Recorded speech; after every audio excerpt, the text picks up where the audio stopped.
Emotions are like a raging torrent that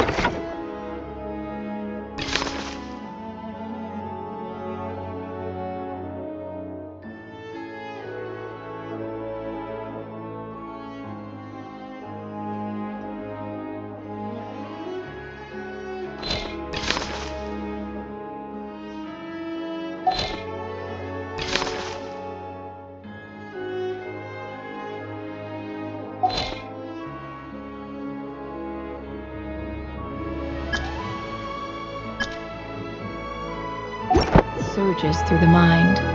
More often than not, if you try to hold them back, you'll be swept away by their unstoppable force. And if you try to...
I better wrap this up.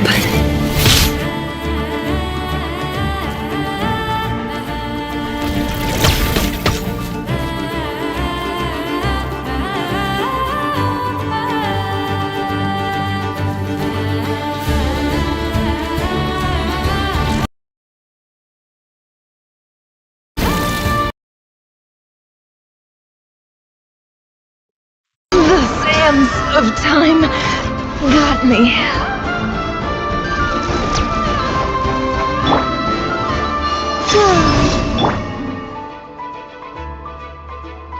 Forest, protect us. With one heart, we pray.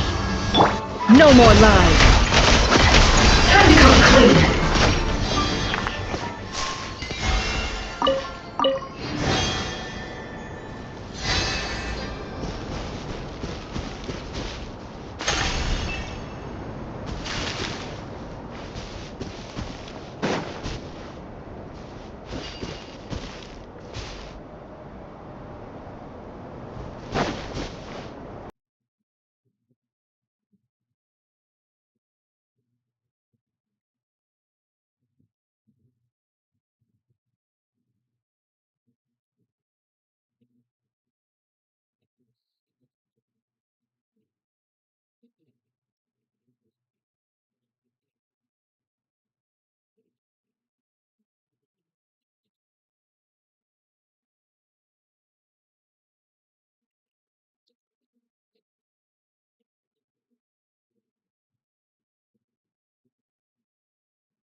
I love the snow. It's so beautiful and peaceful. And I can have snowball fights with the Kuhenki. Shall we have one now?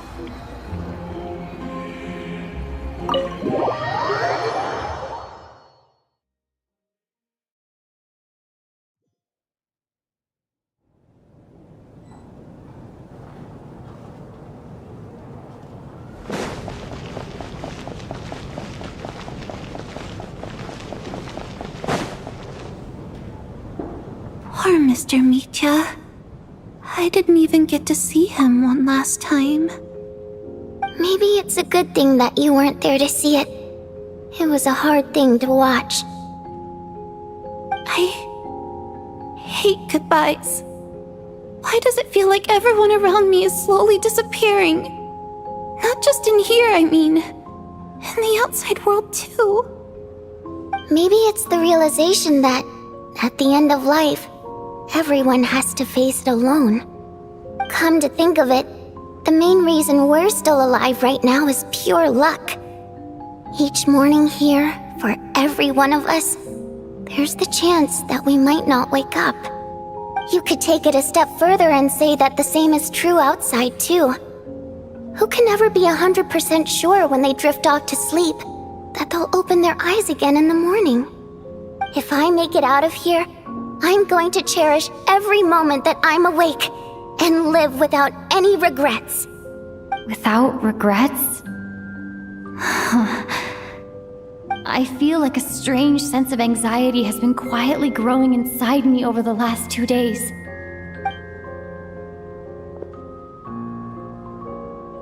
Are you okay? You look really glum. If something's bugging you, let's talk about it. There's only a few of us left here now. After everything we've been through, what's the point in keeping things bottled up? I have a travel companion named Paimon. Alosha and Odette have met her before. She's been feeling unwell recently. You're worried about her, aren't you? That makes sense. We've been trapped in here for days. To be honest, I used to feel like I was just a spectator in this world, watching everything that happens from the sidelines. Maybe it's because I'm a descender? A descender? But with Paimon by my side, over time, I slowly felt my connection to this world growing stronger. She loves eating, sleeping, and having fun, but she's also a great guide. It's her authenticity that makes this whole world feel more real for me. Over the last few days that we've been apart, I've often caught myself wondering, what would Paimon say if she were here right now?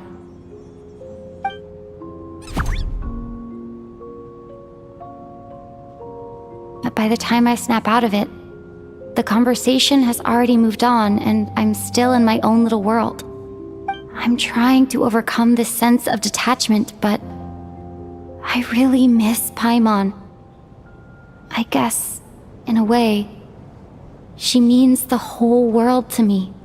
I bet she misses you when you're not there as well. Maybe you're her entire world too. I don't know if this will make you feel any better, but back when the water imps left Snezhnaya in droves, I also felt like the whole world was suddenly empty.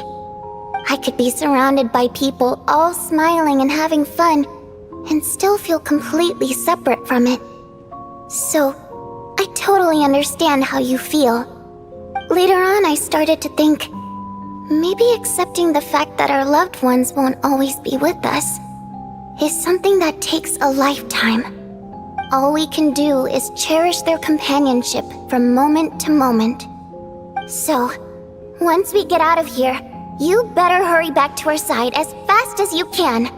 You can't let your story end in regret. That's the trope I hate the most. Thank you. That's exactly what I needed to hear. But Vodyanitsa, if you hate goodbyes too, why didn't you leave with your people? That's just the choice I made. I used to regret it, but I don't anymore. Like I said before, singing is a water imp's primary mode of expression. It's how we convey our emotions. Our songs have echoed through this theater for hundreds of years, each one a story pieced together through moments of joy and sorrow. But does a story exist without someone to read it? To me, the answer is no. So I made the choice to stay. That way, there would still be someone left to sing these songs and listen to their stories. Otherwise, they could have been lost forever. Could you teach me how to understand your people's songs sometime? I want to be able to truly hear them, like Mr. Shram. A fan after my own heart. Thank you, Tonya. How about I sing something for you, and you tell me what you hear? Okay, I'll do my best.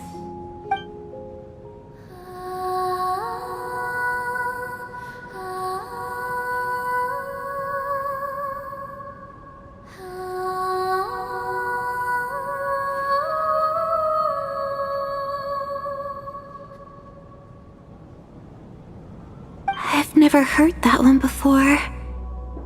I feel like I can hear a sense of longing somehow. I wonder why that is.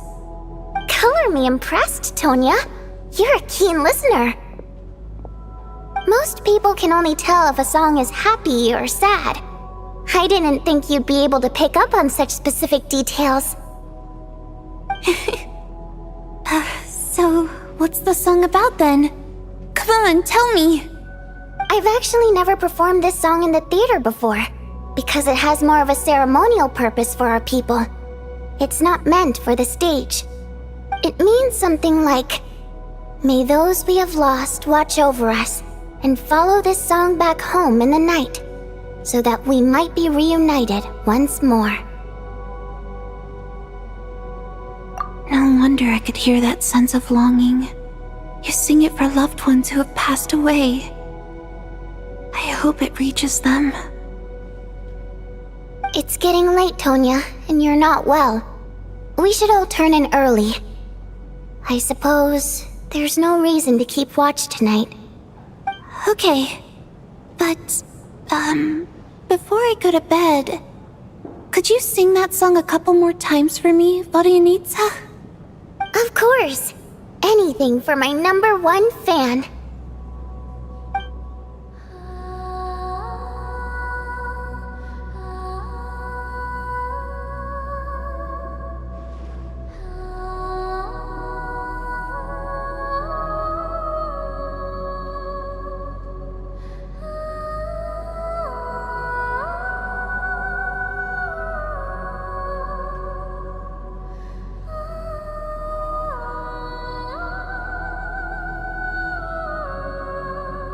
Once I get out of here, I definitely don't plan on ever coming back.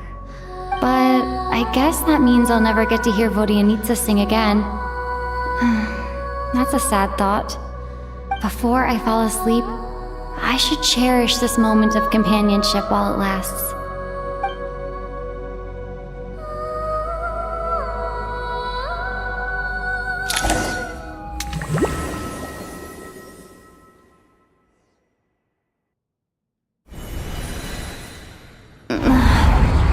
Where am I? It's so dark in here, and I feel kind of dizzy. Am I alone?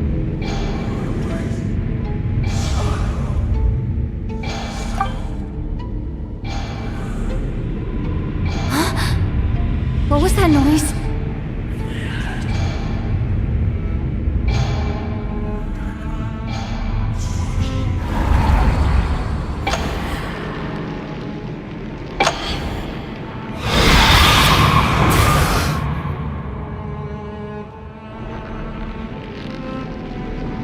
Return, O spirits. Fulfill your oath of protection.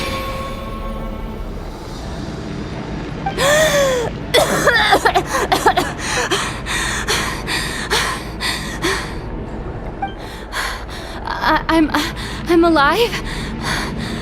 What just happened? No time for questions. Quick, over here. Turn on the switch. We need to bring back the light.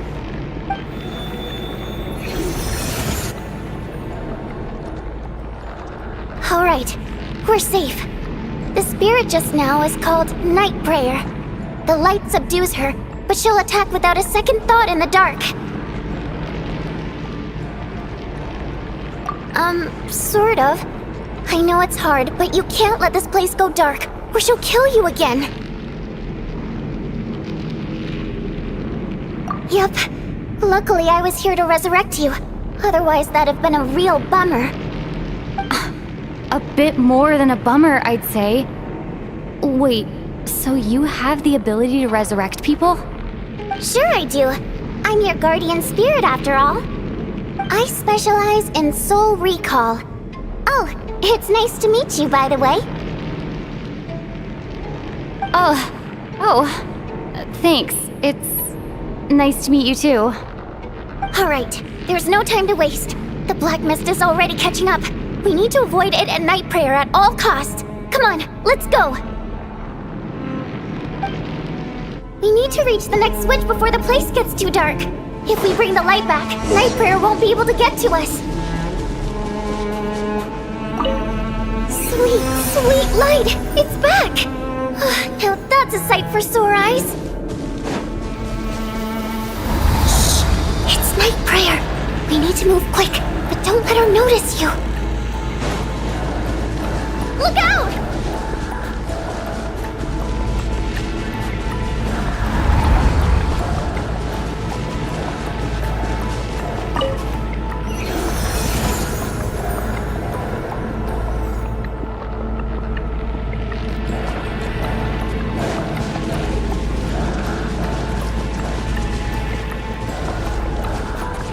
The next switch is over there!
Switch is just up ahead!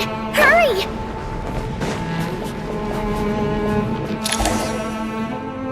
It's too dark! We're not gonna make it! Come on, faster!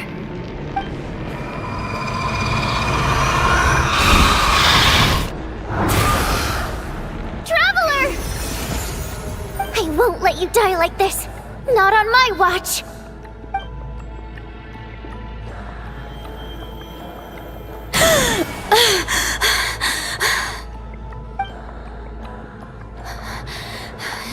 Even though it's not permanent,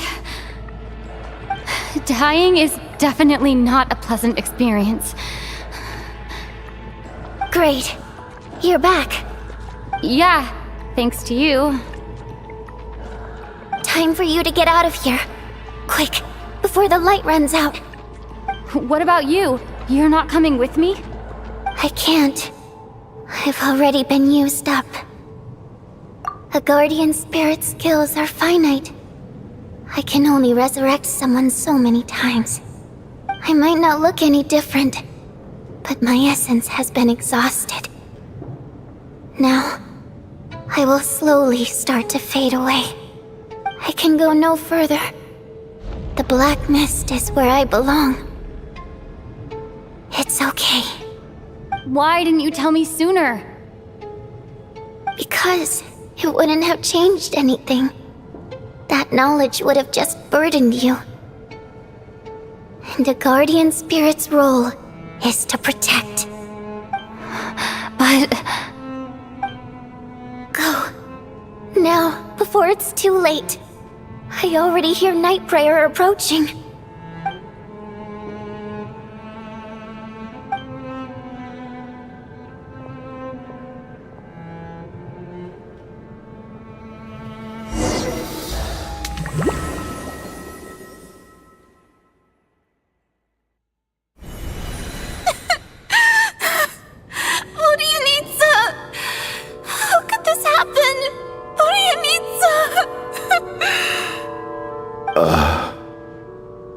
Well, I guess there's no need to inspect the body.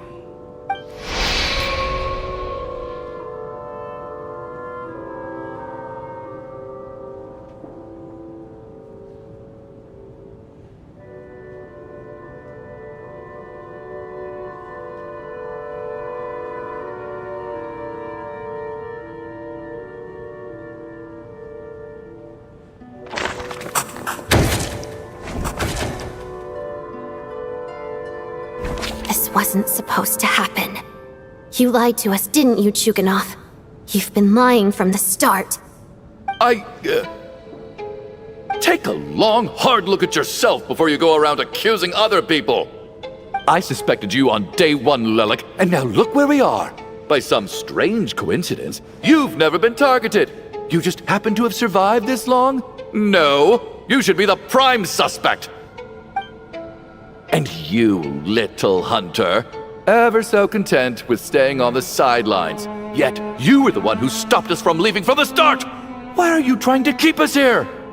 Now you're just lashing out indiscriminately.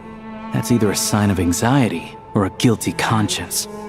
Where was all this passion and bravado before? Decided to fight until the bitter end. Is that it? Is that a threat? Fine, bring it on! You think I'm afraid to die after all this? You want to kill me? Go ahead. I'd like to see you try. After all the trauma of the past few days, everyone's been pushed to the breaking point. Valeri and Mitya aren't here anymore. Someone else needs to step up and take charge. But first, I need to think this through. Considering everyone left, who's the most likely candidate for the deceased?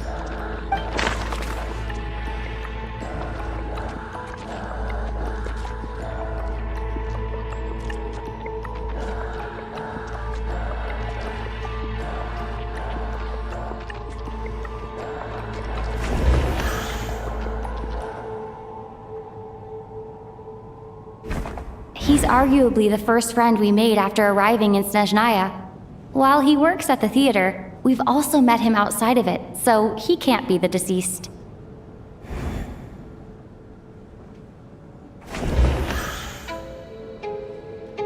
I clearly remember Mr. Chuganov from the first time I visited the theater. He made quite an impression. That was just a few...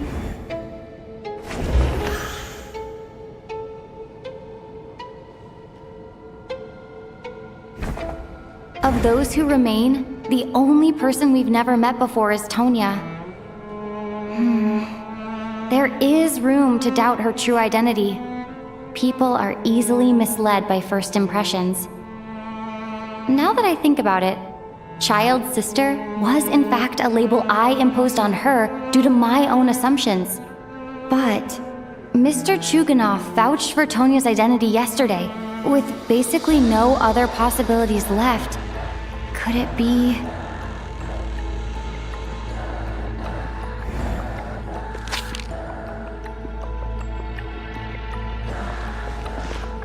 Tonya, how's Tusser been lately? Tusser? your brother Ajax must have mentioned me in his letters home, right? Did he say anything about a blonde traveler? No. And my brother's name is Razik, not Ajax. Chuganov, looks like it's your turn to do some explaining. Yesterday you said you could vouch for Tonya. Why did you give us a false testimony? I knew you were behind this, Chuganov. You've been lying through your teeth from the start. Everything about you is fake, down to the wife and daughter you're always talking about. Your entire family man persona is a charade, isn't it? That night, when I infiltrated your place as Lelik, I noticed you were home alone. Didn't think much of it at the time, just thought everyone else was out. But thinking back on it now, that doesn't seem very likely. My guess is, you live alone, don't you? Even that was a lie? But why would he lie about having a family? Curses! Oh, why is there no end to this blasted snowstorm? If it would just stop! If it would just stop. I think I remember now. I know how I ended up here. It feels like a distant memory. But at the same time, it's just like it was yesterday. The reason I'm always coughing is because I got sick with frostbite. The locals usually call it the snow cough. It's not a very common illness. It's partly genetic and partly caused by the cold climate, but it can be fatal. They sent me to the hospital as soon as they found out I had it, and I spent so long lying there in that hospital bed. After a while, I felt myself growing weaker and weaker. Nothing seemed to be working anymore. Neither the treatment that the doctors were giving me, nor the medicine my brother was brewing from frost fairy flower leaves. So one day, I told my brother that I wanted him to take me outside for once, so things could be like they used to, just for one day. I wanted to meet loads of friends, experience new things. He agreed. He snuck me out of the hospital, and we escaped. We got to the theater, bought tickets, and went inside. Oh, it was all so exciting. I remember the show very clearly. It was amazing. But I found myself getting sleepier and sleepier. Oh, Tonya. When I woke up, I couldn't find my brother anywhere, so I guessed he'd already left. But there's no way he'd leave me behind. So I decided to stay here and wait for him. At the time, I figured he'd probably gone to brew some more medicine for me. I was planning to chew him out for abandoning me when he got back. Tonya, it sounds like by then you'd already... Yeah, I know. I understand now. Dead, aren't I? This cough and the feeling weak, it's probably just my body's memory. After all of that, it turns out I can't blame my brother after all. I was the one who abandoned him. I'm sorry, everyone. I realized this much too late. It seems like death skewed my perception. And now I've dragged you all into this mess. Your name probably isn't even Tonya, is it? Didn't that ever strike you as odd over the last few days? Well, when I was little, my brother and I read a storybook, and Tonya is the name of one of the characters. When we escaped from the hospital, our family and the hospital security were looking everywhere for us. So when you first approached me and said my brother had sent you, and called me Tonya, I thought he must have chosen a fake name that only the two of us would know. Because he was afraid of getting caught. Now, It seems like that was just wishful thinking. At least your memory of death isn't painful. That is a small comfort. Now it's your turn, Chuganov. Talk to us. I believe no lie is ever told without a reason. You're right. I was lying.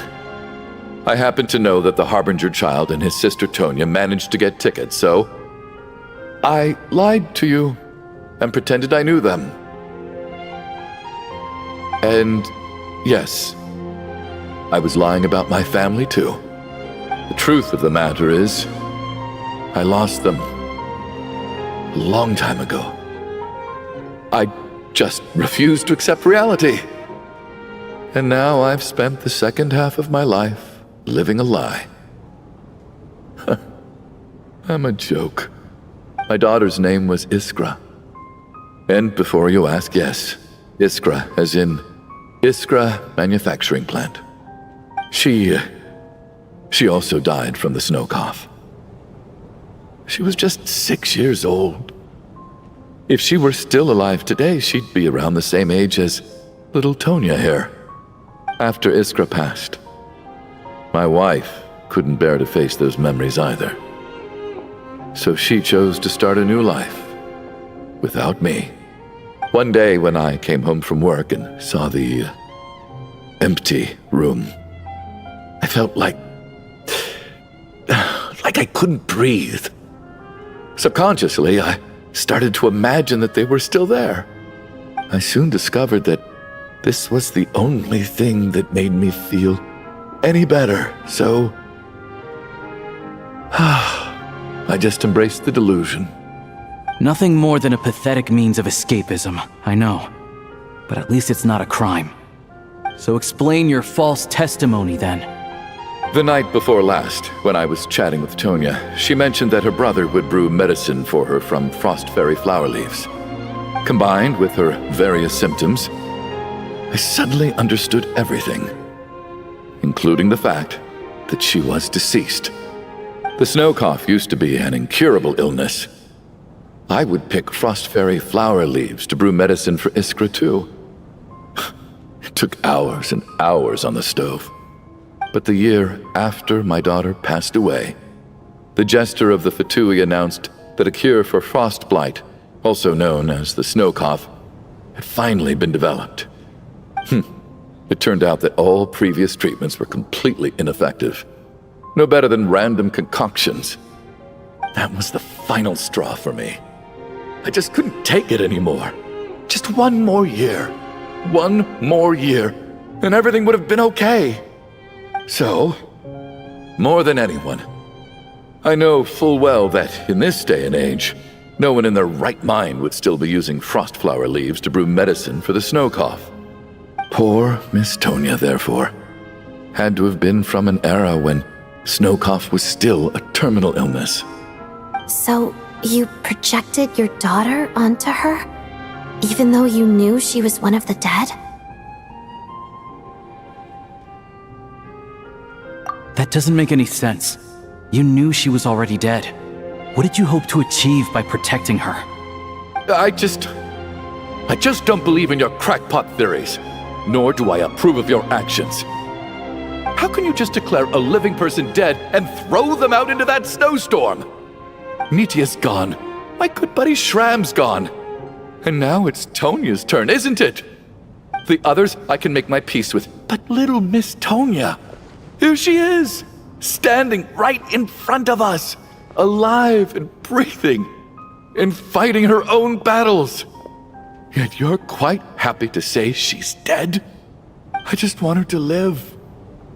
Once this snowstorm is over, the very moment it stops, I'm going to march out that door and find someone who can fetch the very best medicine for her snow cough. I'll be damned if I'm gonna let you cast her out into the snowstorm before I have the chance to cure her. Not again! Not this time! Not when the cure is right within our grasp! I'd never be able to forgive myself. Mr. Chuganov, stop. I can't let you do this. Tonya. By the sounds of it, You've known I was dead since the night before last, right? I really liked Mr. Valeri, Mr. Mitya, and Miss Vodyanitsa. And now they're all dead because of me. I'm not happy about that. The reality is, you've been trying to fight your own demons through me. But all you've really done is trap me inside your delusion along with you. No! Listen to me. I want to save you. I do! Well, at this point, I'm quite sure that I'm dead. I don't need to be saved. The time I got to spend with all of you is more than enough for me. Despite all the bad things that kept happening, I got to meet so many interesting people and spend so many days and nights by your side. Since the day I escaped that hospital until now, this has been an adventure I never even dared to dream of. I'm very fond of you all. If it were only possible, I'd trade my soul to bring back the ones who died. If it meant things didn't have to end like this. And that's why I'm not fond of you at all, Mr. Chuganov. I'm sorry. It's them that you owe an apology to, sir. Not me. Well then, I suppose this is it. It's time for my adventure to end. I've caused enough trouble. You're leaving already? It's still early.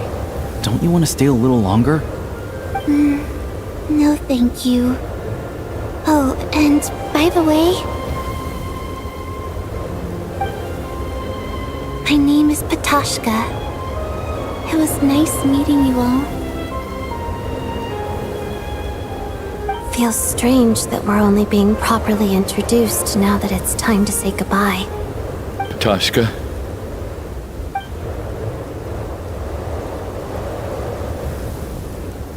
What are you doing, Chuganov? Are you crazy? Let me leave.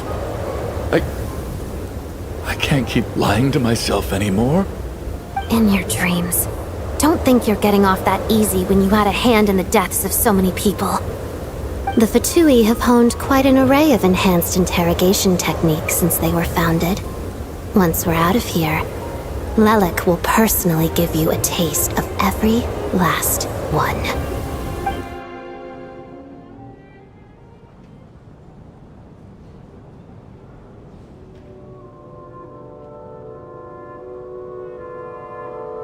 I think we should leave. I doubt this snowstorm is ever going to stop. For all we know, the storm might have destroyed all of Snezhnaya by now. Maybe even the whole world. Wait, we finally solved the mystery of the haunted theater today. Maybe let's at least try to enjoy tonight? Fair enough. I don't particularly feel like dying in Chuganov's company anyway. And yet you won't let me die first. Hey, Chuganov, on a serious note, if we do make it out of here, you should close down that factory of yours. A lot of people are freezing thanks to you. Is this really the time to be discussing my factory? All right, fine. I'll shut it down. Doesn't matter to me anymore.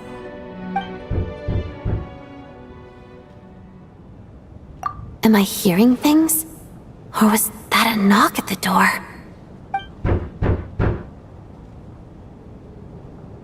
There it is again. But I don't understand. The snowstorm hasn't stopped, has it? Should we open the door? Is this it? Is this nightmare finally over? If the last few days are anything to go by, I probably shouldn't be getting my hopes up. Whatever lies beyond that door at this moment, it could be something even more terrifying than everything we've been through so far.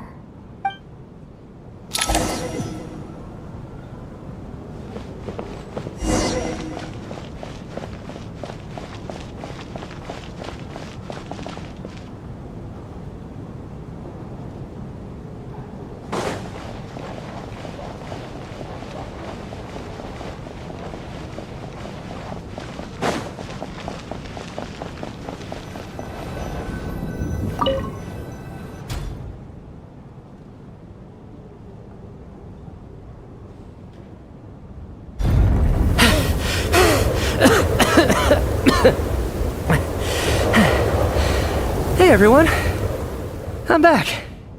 How are you doing? Feeling any better? Much better, thanks. Whew, it is so good to have you guys here. I was a little worried that the theater would be empty by the time I got back.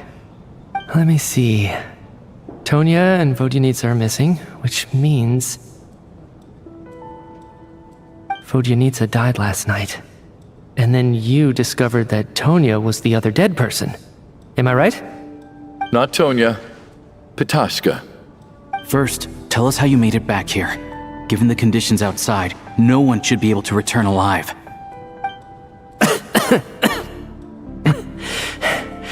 You're right. The thing that got me back safely was... a song. I heard someone singing. After walking into the snowstorm, my mind grew hazy. I don't know how long I walked through the storm before my mind completely slipped away. Then, suddenly, I heard the sound of singing. The voice instantly brought me back to my senses, and I regained consciousness. So I followed the voice, searching for the source of the singing. I searched and searched, until finally, just a few moments ago, there was the entrance to the theater, right in front of me. I've actually never performed this song in the theater before, because it has more of a ceremonial purpose for our people. It's not meant for the stage.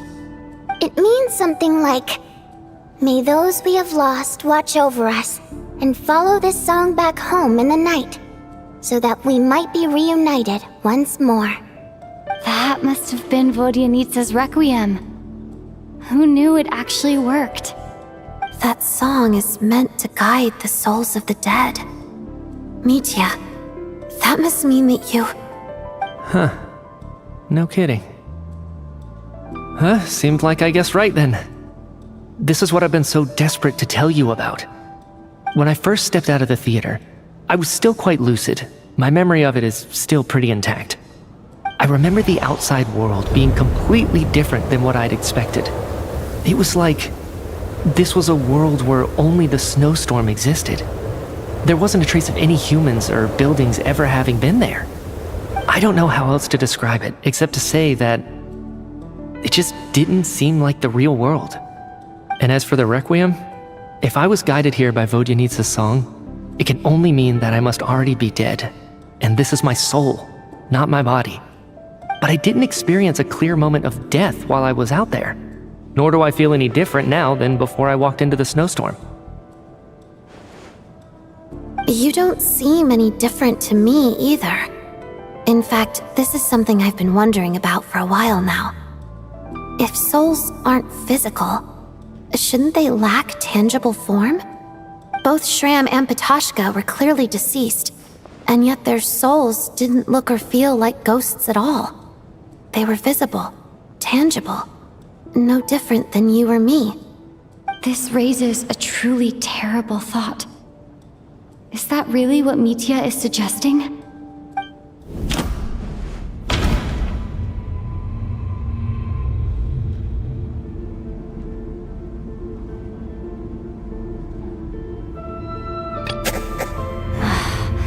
Dreams can't explain everything, and this isn't the Sub-Zero's festival.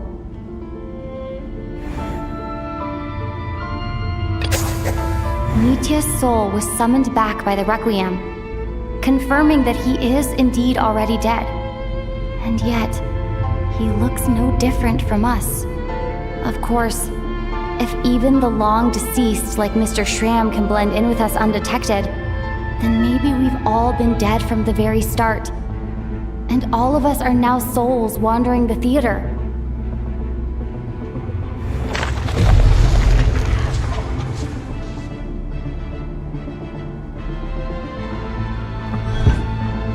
Yes. I think that this is probably the afterlife. What did you say?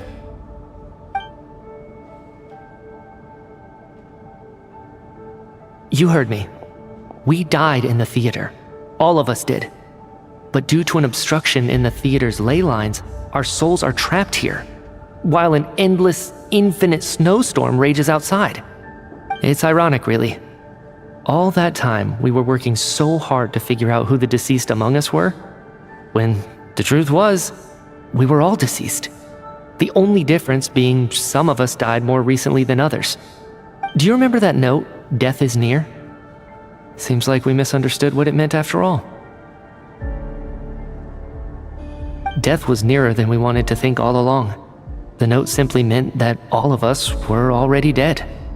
So all our attempts to survive, our search for the deceased, it was all for nothing? Hard to say. At the very least, we hope 2 lost souls find clarity and go to where they belong. The presence of those 2 is probably what caused our souls to be drawn in by the ley lines. In which case, the deaths we've awoken to over the past few days were just souls returning to the ley lines for good.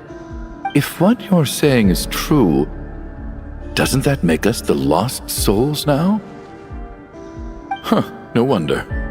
This afternoon, when I was moving Vodyanitsa's body, I noticed that the other bodies in the room hadn't decayed one bit after all these days. That's further proof that those aren't physical bodies at all, but merely our shells here in the afterlife. Am I really dead? This doesn't feel real to me at all. No, that's impossible. This cannot be how it all ends. I still find it hard to believe that all of us are dead. How exactly did we die in the real world? None of us have any memories of dying, right? Not even knowing how we died is preposterous. Good grief! Surely there has to be some reason. Exactly. It's hard to rest in peace when you don't even know how you died. It gave me lots to think about as I strode out into the snowstorm. I racked my brains trying to remember the cause of my death, the exact moment I died, the root of all of this, right up until my consciousness faded. Wait. Hold on. Right before I lost consciousness, I think I saw something. I can't remember. And I think I lost my notebook and pen. Mitya, your hand. Is that blood on your fingers? Huh? You're right. There's blood on the fingertips of my right hand. Looks like it's already dried. When did that happen? What the? I guess this was what I saw. I must have desperately drawn it in my own blood right before losing consciousness. What's wrong? Do you recognize the symbol? It's Renova, the ruler of death. Alosha, do you still remember that Snezhnayan folktale you told me about? It was about the Grim Reaper. When someone's about to die, he appears as an incarnation of someone familiar to guide their soul into the afterlife. And as soon as you recognize his face, your life is over. I heard a similar tale when I was little. You think the Grim Reaper in this story refers to the ruler of death you mentioned? That's right. In which case, death is near could also mean that the Grim Reaper is here, disguised in a familiar form. Death, the deceased, and the Grim Reaper? So it's a triple entendre. When I first saw this note, I thought it contradicted the investigation report. But now it seems like that was the whole intention. So the Grim Reaper deliberately misled us. Then, we started suspecting each other and searched for the deceased while they hid in plain sight. By that logic, the one person most likely to be the Grim Reaper incarnate is...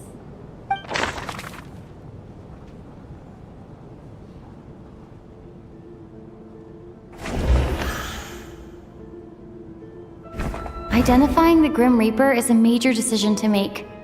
I should think it over carefully. Identifying the Grim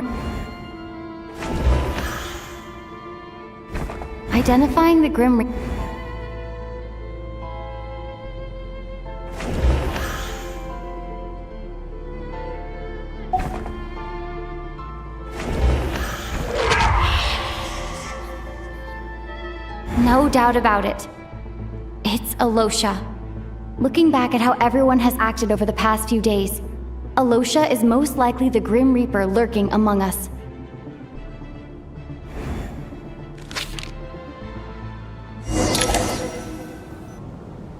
Is it you, Alosha? You were the first to discover the investigation report, and you had plenty of time to slip the note inside to mislead us. So? Surely you can't suspect me based on that alone. What if someone else found the investigation report first, slipped the note inside, and then put it back without telling anyone? There's no denying it. The note could easily have been slipped in much earlier than it was discovered. That's not all. I've also noticed that, although on the surface, Valeri, Mitya, and sometimes I were the ones taking charge of the situation, looking back now, even though you didn't say much, you were always subtly guiding everyone from the sidelines. What do you mean? You were the one who emphasized how dangerous it was outside and insisted we all stay here. It was also you who suggested that we all sleep in the same place. And earlier today, you tried to convince Patashka to stay. I don't understand why, but it was out of character. So, you didn't understand my intentions, and now you're assuming the worst. Seems pretty unreasonable if you ask me. He still won't admit it? Fine. Let's see how he responds to the most damning evidence of all. The biggest question I have right now is, if the Grim Reaper is impersonating Alosha, then where's the real Alosha? When did they switch?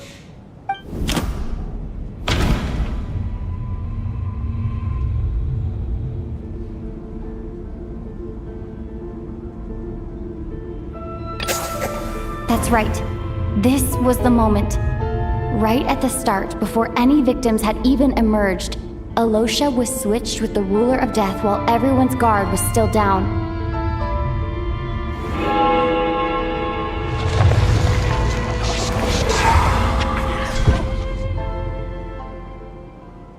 When all this began, right after the performance ended and the snowstorm began to pick up, no one suspected anything unusual. We just assumed we were snowed in. It wasn't until we discovered the bodies the morning after that we realized something out of the ordinary was going on. But it's clear now that the oddities actually started earlier than that, when Dimov walked into the snowstorm and never came back. Right. So Mr. Dimov was the first victim, not Sobolova and Torgov. And if we pinpoint that moment as the beginning of this incident, then one thing becomes clear. Alosha, you are the only person who walked into the snowstorm and came back without the help of Vojanitsa's Requiem. More precisely, Alosha never came back at all. The one who came back was the Grim Reaper. Not bad. Well, since you've backed me into a corner, I suppose there's no point in keeping up the act anymore. Alosha? You're the Grim Reaper? I am no such tired cliché. Mortals should address me as the Ruler of Death.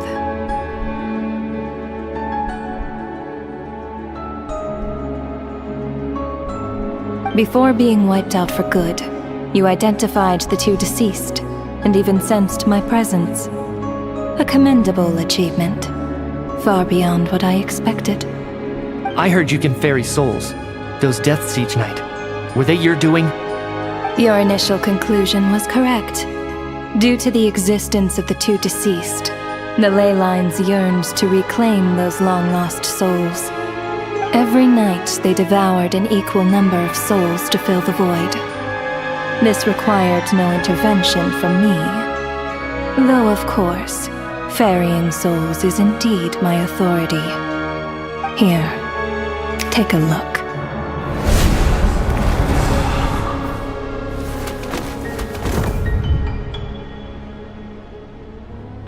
What are you doing? That takes care of today's two. Don't get so worked up. You are already dead, and your souls must return to the ley lines. I know we're already dead. You murdered us, didn't you? Murdered? No. Murder is when mortals usurp my authority. Death is my jurisdiction. If I require someone to die, I need not resort to such laborious methods as murder. You simply met the criteria to trigger my curse of death. I know about the curse of immortality. So there's another death-related curse too? You cursed us? When? And why would you do such a thing? So often, humans pray to me, begging to know when their death will come and what form it will take. But few people ask why. If you must have an answer, know that death comes simply because one's time has come. So you're not gonna tell us the truth? Hold your tongue. By all rights, you shouldn't even be allowed to speak with me.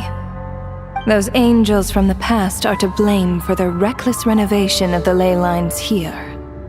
It's made my work on this occasion infuriatingly complicated.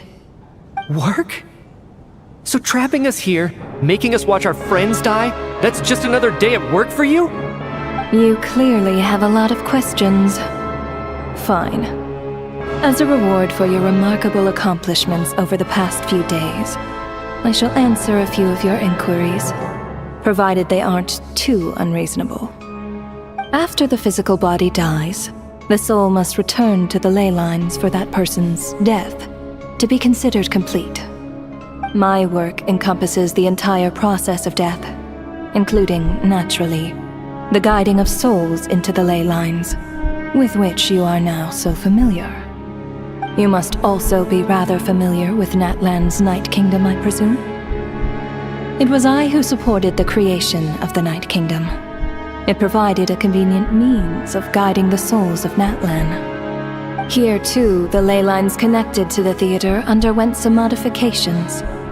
The angels hoped to make them capable of accommodating the souls of some special creations. But this actually hindered their ability to accept ordinary souls to some degree. This effect manifested itself after you died from the curse in the theater, leaving you stranded in the afterlife, unable to achieve a complete death. But if souls who die from the curse of death fail to return to the ley lines within a short window of time, they will miss their chance for good. Then, they will remain forever suspended between life and death, no longer subject to the authorities of either. So if you don't resolve this matter soon, and see all our souls return to the ley lines before long, we'll escape your control. Mitya is sharp. This must be what Renova was worried might happen, and the reason she got involved to begin with. But if you have the authority to guide souls, why didn't you just show yourself and get it over with? Why hide among us in the form of Alosha? You seek to understand the mind of a god. Very well. I'll tell you. This is a theater, and I decided I wanted to watch a show about death. That's why I encouraged you to take the events to the stage. I found myself getting quite immersed. I suppose the entertainment you provided makes up for all the trouble you've caused me by being so defiant in the face of death. There. Are you happy with my answer? Can't say I am. Really? But it fits the stereotypes you humans have about gods. Just moments ago, you were complaining about how infuriatingly complicated your work here has been. Work is work, I get it. There are times when it's a huge pain, but you just have to get it done, right? That's a rather unique perspective for a human. You are in fact correct. There is a pain point in this case. Due to the obstruction in the theater's ley lines, there is a hard limit on the number of souls they can receive each day, making it impossible for me to ferry all your souls at once. Revealing my identity too soon would inevitably have led to futile resistance, and there was a risk that any souls who chose to run would disappear. Then there was the issue of the two lost souls you called the deceased. The way you resolved that quandary was all part of my design. That's what I don't understand. If all of us were souls of the dead, what made their presence among us special? For centuries, they have refused to return to the ley lines, exploiting the issues created by the angel civilization to resist being drawn in. Centuries of obsession accumulated during this process. You may think of this obsession as the resentment of the dead, and in this quantity, it was a bomb that could have detonated at any moment. It reached the point where I could not afford to leave it unchecked. But the only way to fix it was to help them acknowledge their own deaths, make peace with their regrets, and willingly walk into the snowstorm. Only then, with my guidance, could they finally return to the ley lines. Otherwise, you would not like to know what the consequences would have been. I vaguely remember seeing Petashka, but in the most terrifying form. Was that in a dream? Is that what would have become of her if she hadn't returned to the ley lines? I see your dreams brought you many revelations. So you see, death in fact grants wisdom to mortals. Souls connect to all things in the world and see the chain of cause and effect between them. It's nothing unusual. Anyway, giving psychological counseling to lost souls is not my strong suit. That is more of an angel's role. It was something I could not resolve directly using my authority, so I decided it was easier to leave the bomb defusal to you. Meanwhile, of course, their presence caused the souls of other members of your party to return to the ley lines each night. From where I stand, that was killing two birds with one stone. As both issues slowly resolved one another without me having to lift a finger, all I had to do was stay close by and keep the situation under control. Then use my authority to wrap things up at the end. And, of course, while I was at it, I thoroughly enjoyed watching this drama, dealing with death from a mortal perspective, play out on the stage. Sounds like you had it all figured out, Grim Reaper. I just did the math. You said there's a hard limit to the number of souls the ley lines here can receive each day. It's 2, isn't it? That much is obvious, even to a fool. It's time to review this whole affair. If the ley lines can only take in 2 people per day, I need to go over the deaths from these past few days again.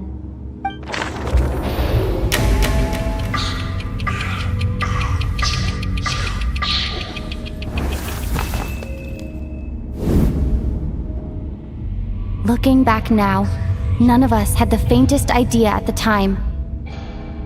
From the moment the staff member named Dimov walked into the snowstorm, the incident had already begun.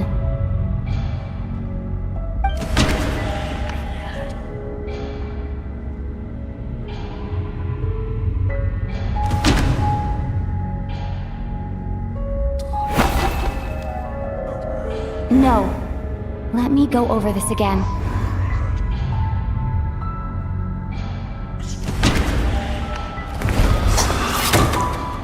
Alosha was the second to walk into the snowstorm after Dimov to investigate. During this process, the ruler of death assumed his identity, making him one of the victims.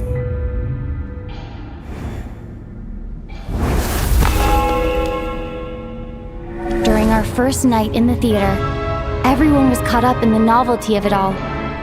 No one could have expected there would be victims the very next morning. Despite all the confusion, and with the help of hindsight, we finally began to realize that something was amiss with the snowstorm.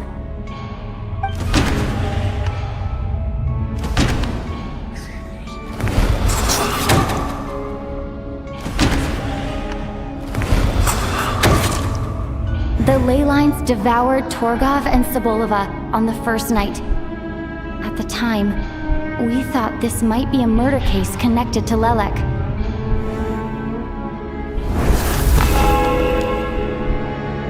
Odette and I spoke a lot that night.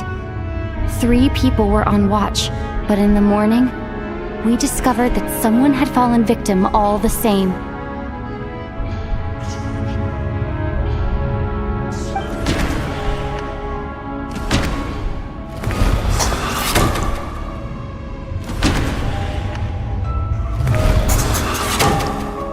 The deaths of Kulish and Ranpana caused everyone to stop suspecting Lelek. Unexplainable phenomena occurred one after another, leading Mitya to suspect that we were caught up in a supernatural event.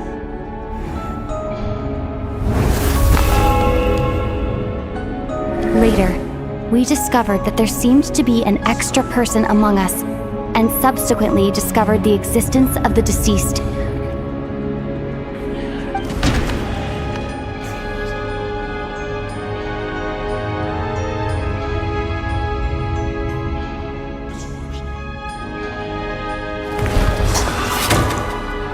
Mr. Shram realized he was the deceased and walked into the snowstorm to return to the ley lines of his own accord. It turns out there really was a dead person among us.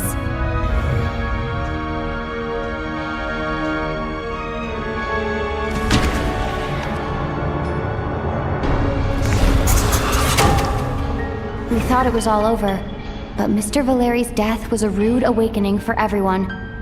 Once again, the ley lines consumed him during the night. A lot happened today. Mr. Valeri's death led us to discover the connection.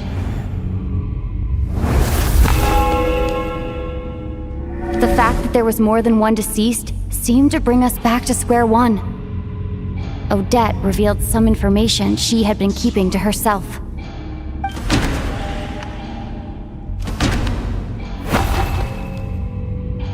Although Mitya did indeed walk into the snowstorm that day, he returned from the ley lines with the help of Vodyanitsa's requiem. The void in the ley lines hasn't been filled, so...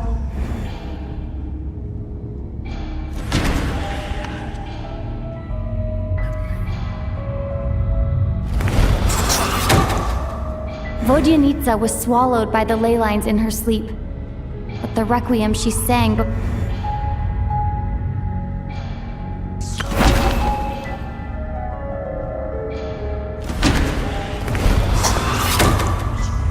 As it happened, the girl I thought was child sick, come to think of it, and Renova, unaware that Mitya would return, was concerned that her soul would overflow from the ley lines. That's why she used Alosha's voice to try and persuade her to stay behind.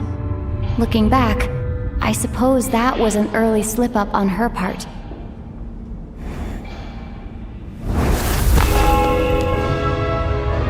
No one could have expected anyone who walked into the snowstorm to return. But just after nightfall, Mitya returned, bringing crucial information with him. Various truths began to surface, including that all of us were already dead, and that the ruler of death was here among us. Then, after revealing her true form, Renova callously claimed 2 souls.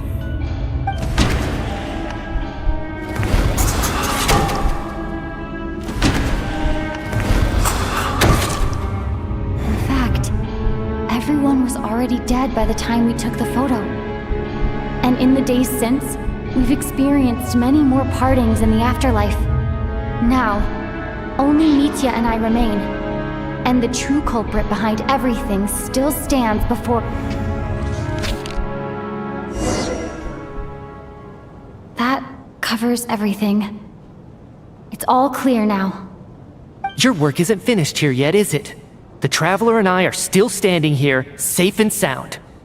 The Water Imp's song threw things off a little, but it is of no consequence. The ley lines have already anchored your soul, and the first ray of light tomorrow morning will take you back. I, meanwhile, need to review my attitude towards the Water Imp race. So the reunion in the night that Vodyanitsa mentioned, I suppose that was never meant to be a permanent reunion. That just leaves you, Traveler.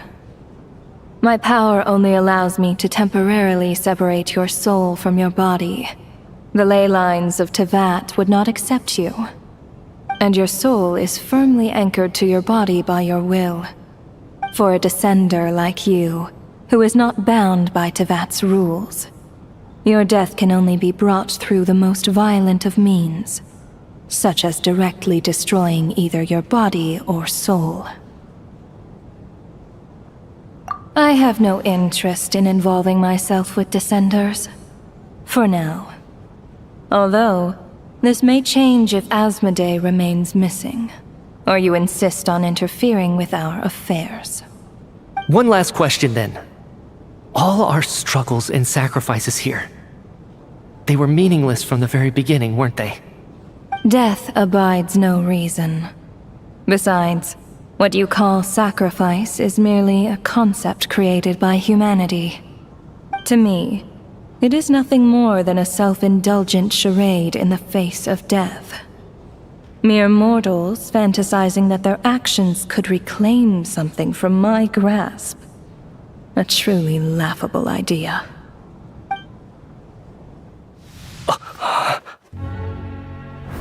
Grim Reaper, you really know how to get on my nerves.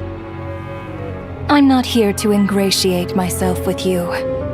I kill merely because your deaths are necessary. Oh, you've made that quite clear. But humans don't take well to being scorned. Not even by the gods.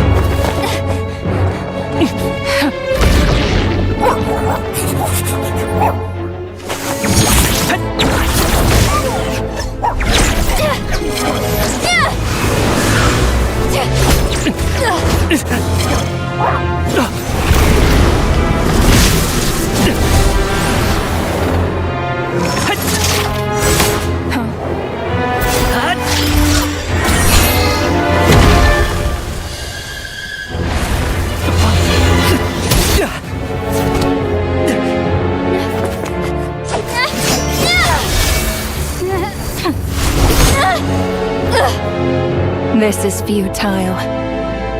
You must know that you are powerless against me in my own domain. I suggest that you save your strength. For what? Maybe we can't change it. But if nothing else, we can at least teach you to have some respect for the dead. Audacious.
How are you holding up, Odette? What happened to me? How much do you remember? What do you mean? Is the performance over? I can't seem to recall what happened. Odette already forgotten?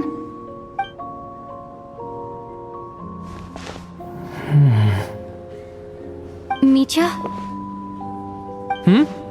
Oh, I'm sorry. I guess I spaced out there for a second. Remind me who you are? Don't you remember anything?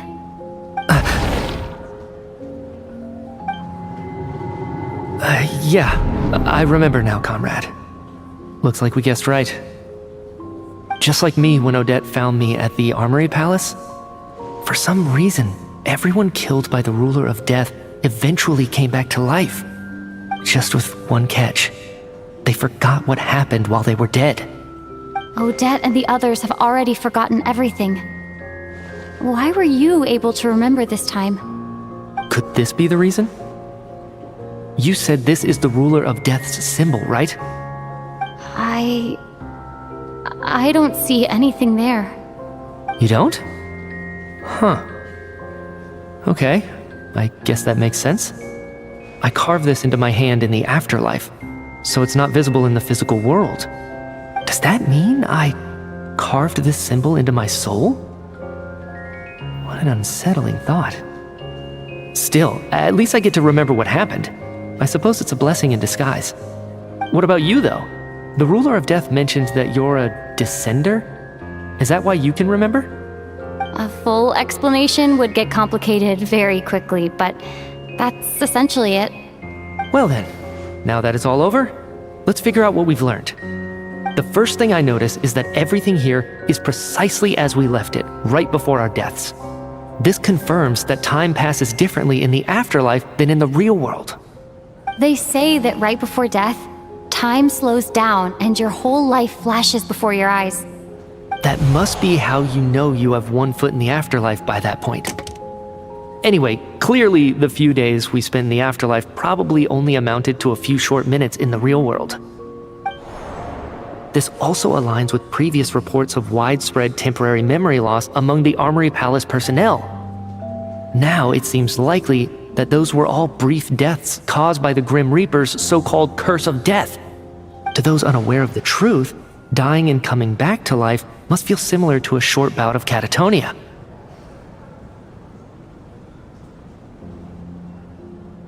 This leaves me with a couple big questions.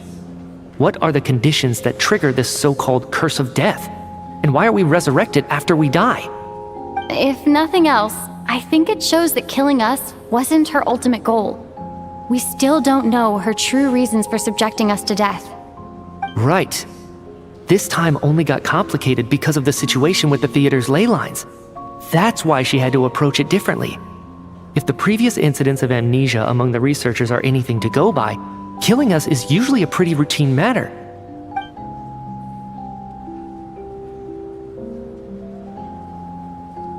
Come to think of it, wasn't I about to note something down before I died?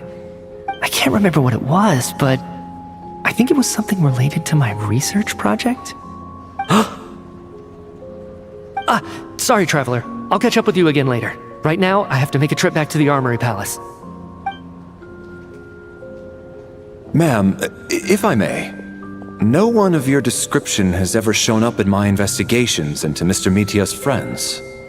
Yet, you two seem very familiar with each other.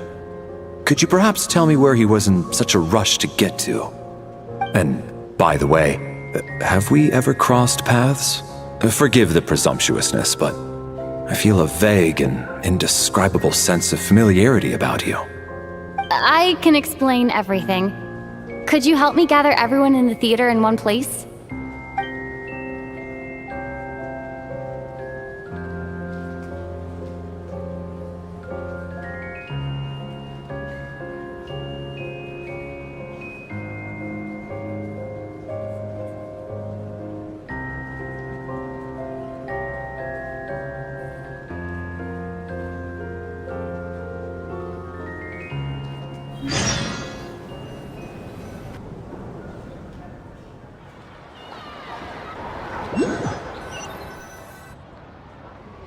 So Chuganov really is going to shut down the factory. I guess this theater incident actually did us some good after all. So, You said I promised to take you to the Armory Palace while we were in the afterlife, yes? I believe you. I think I even have a vague memory of it. Agreed. Let's check in on her first. The whole reason for our trip to the Armory Palace anyway is to figure out what's going on with her health.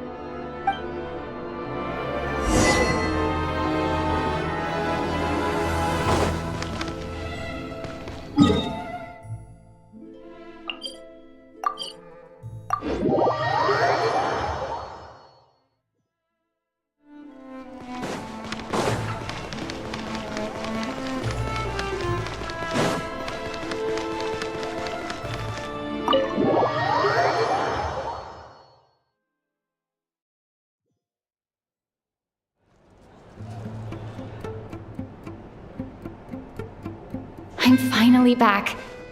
Even though a long time has passed from my perspective, as far as Paimon's concerned, I probably just went out to watch a very short show.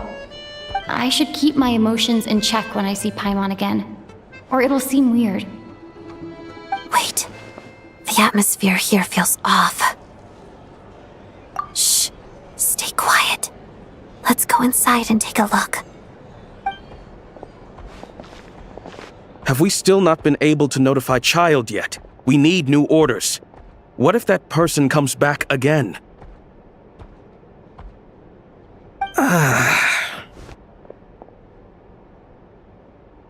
I'm so sorry. Under the circumstances, there was really nothing we could do. Tell me, what happened to Paimon? It was the Jester. He came here in person and escorted Miss Paimon away. He's the director of the Fatui. His authority supersedes all others and cannot be questioned. There was nothing we could do. How long ago did he leave? And what was Paimon's status? It was about an hour ago. Miss Paimon was fast asleep at the time. The Jester simply walked off with her as if it was only natural. I assure you, he absolutely did not use any force. Do you know where they went? The Armory Palace, most likely. Lord Piero, the Jester, has been overseeing the experiments there lately, keeping a close eye on their progress. Everyone in the Fatui has heard about it by now. I'm surprised he came in person. Whatever his reason for taking Paimon, he'll most likely return to the Armory Palace first, which is exactly where we were headed anyway. Then lead the way, Odette. Okay, let's go.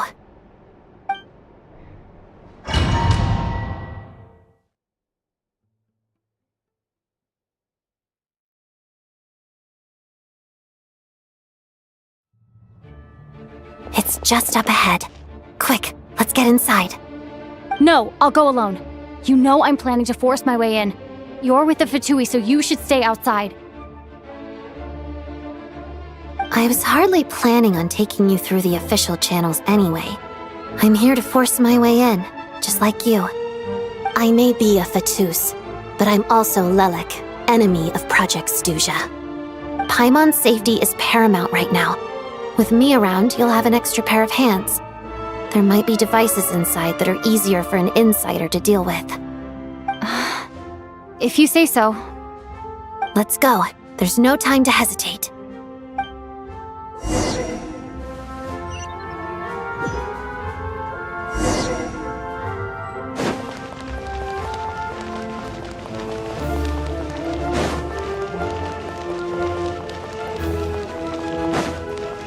Hey, who are you? This part of the Armory Palace is under restricted access. What do you think you're doing? No questions, please. We're short on time.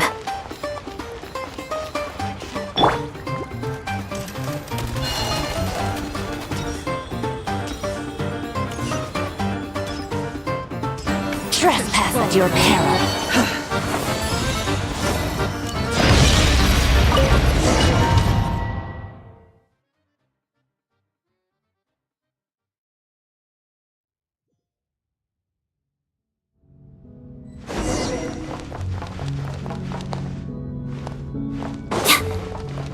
Now what's your have a pass?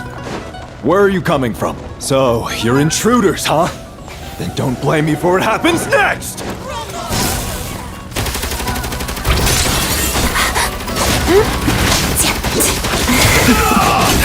Nothing but a scratch.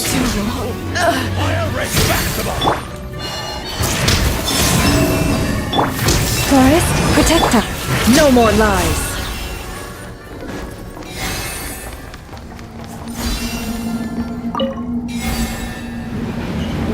The Armory Palace is hidden this deep in? This place is much bigger than I imagined.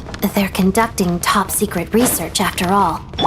The deeper it's hidden, the better, is standard Fatui logic. The style doesn't really look like the Fatui's handiwork, though. They must have requisitioned some structures from a past civilization. It also serves as a bit of a... Intruders! Stay alert! It all adds up. Sure. Time to come clean.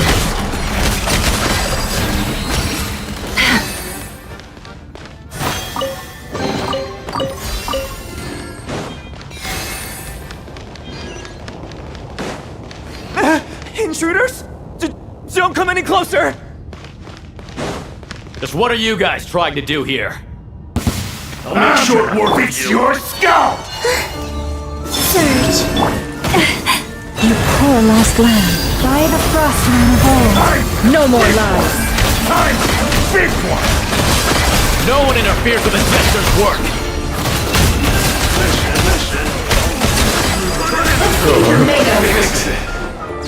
The deception ends here. Can I be true? Time to come clean. Fix it.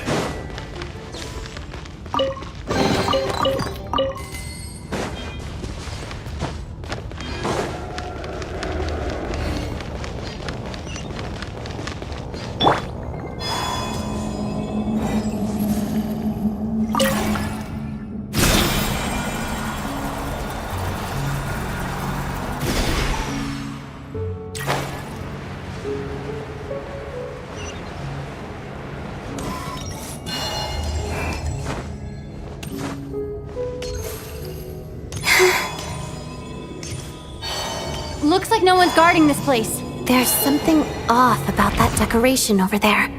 Look out! Let's deal with these before we move on.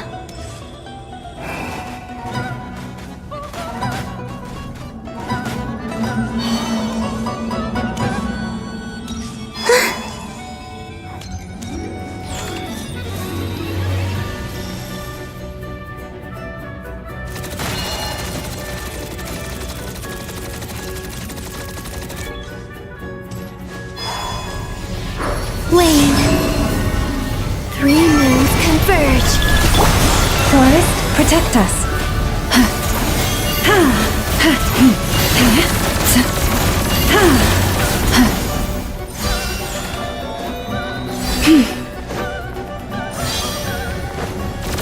Lush as the moonlight.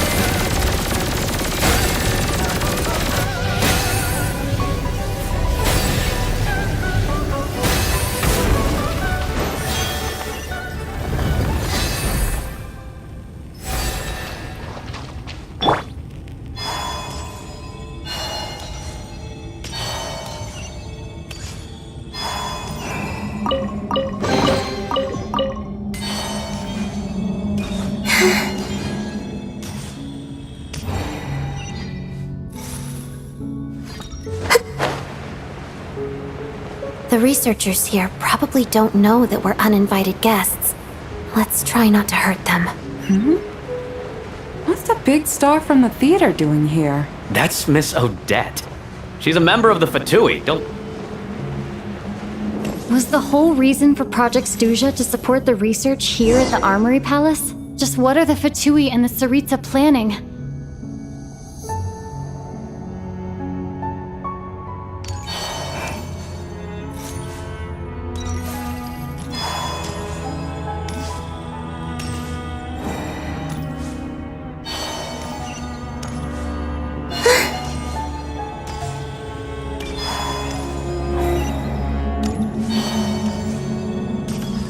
Whoa! Who are you? Never seen you around here before.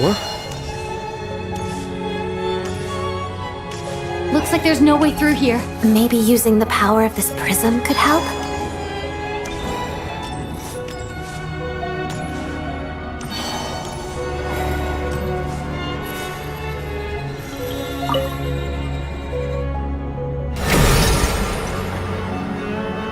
I think I see some images. It's the prism's power at play, causing images of the past to reappear, albeit only as illusions. Paimon and the Jester? Is this another scene from the past? Yes. It looks quite old, though. I don't think it happened in the recent past.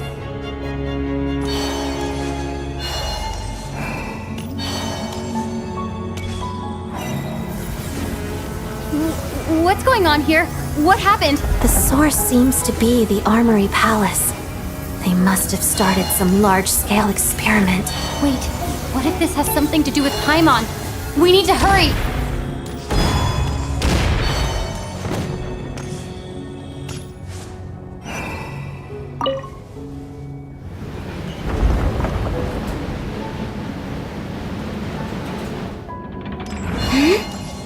We're almost there. The Armory Palace is just up ahead. Paimon, please be okay.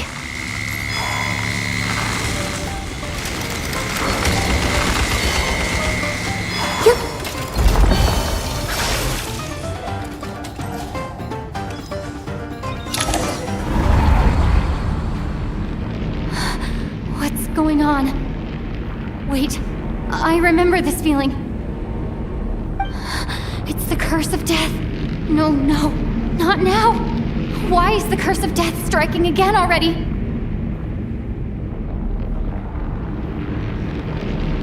Odette?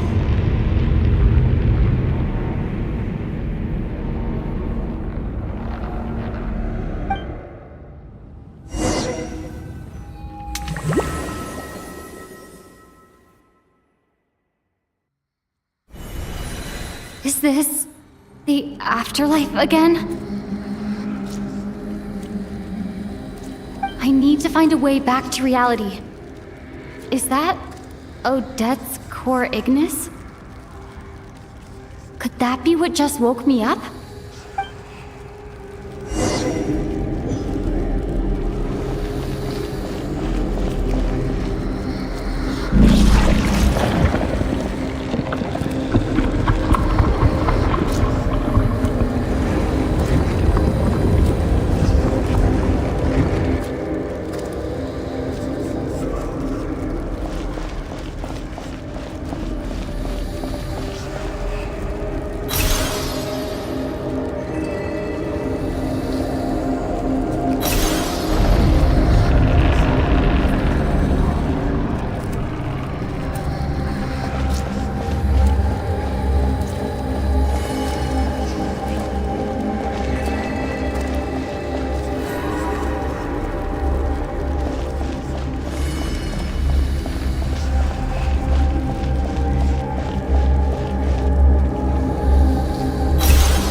Odette!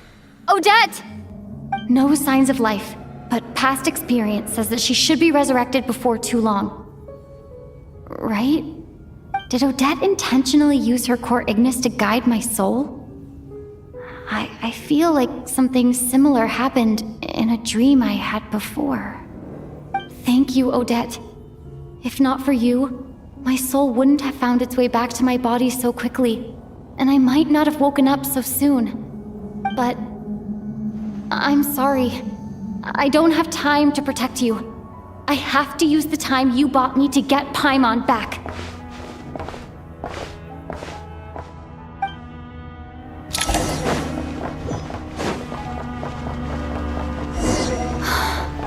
Sure enough, everyone here has been affected by the Paimon!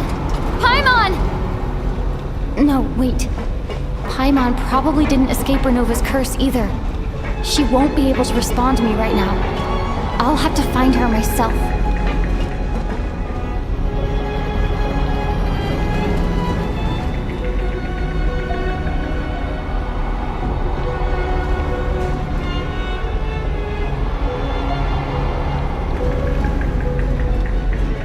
Mitya! Is this the laboratory he works in? What happened here to trigger the curse of death again so soon? I'll have to ask him when he wakes up. Finding Paimon has to take priority now.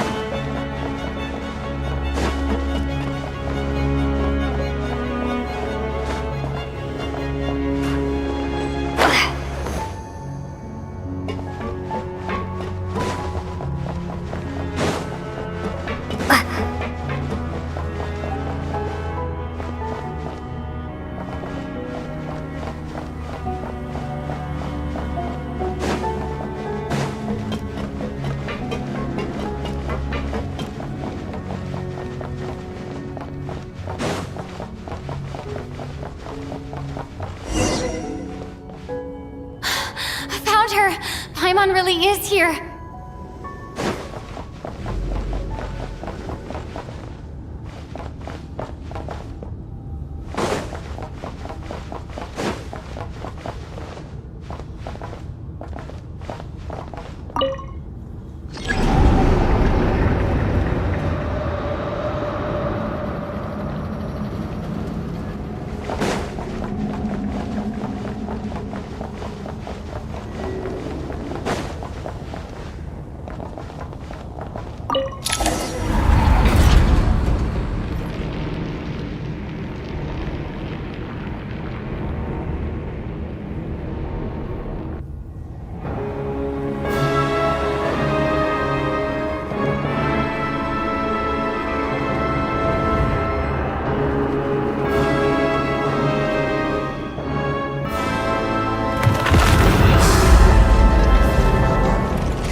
You don't learn, do you?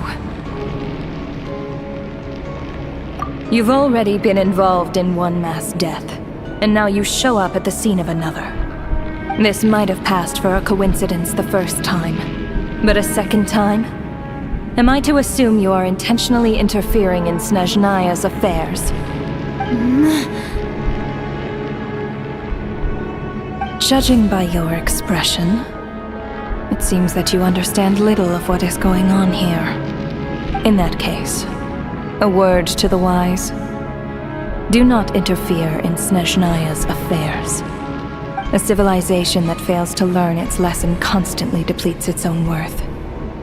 It will one day lose any reason for its existence. And as a descender, you are perfectly suited to be the lifeline to which a dying civilization might desperately cling. Consider your position carefully. No advice needed. I'll make my own judgments. Suit yourself.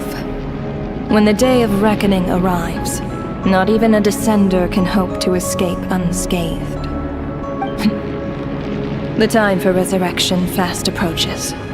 The mortals here are not yet worthy to behold my form. So that will be all for today.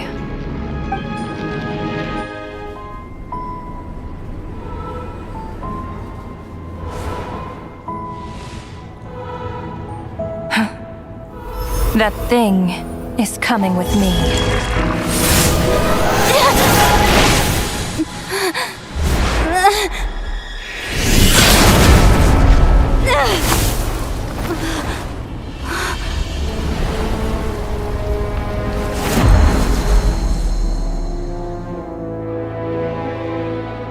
You awoke sooner than I thought.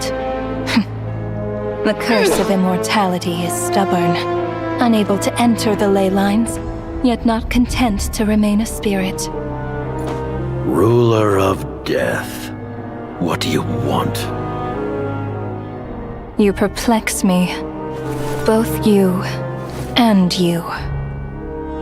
That thing may be a creation of Celestia, but it possesses none of Celestia's power, let alone authority. Your obsession with it baffles me. No matter, the resurrection will soon begin. It's worthless anyway. I'll reclaim it next time.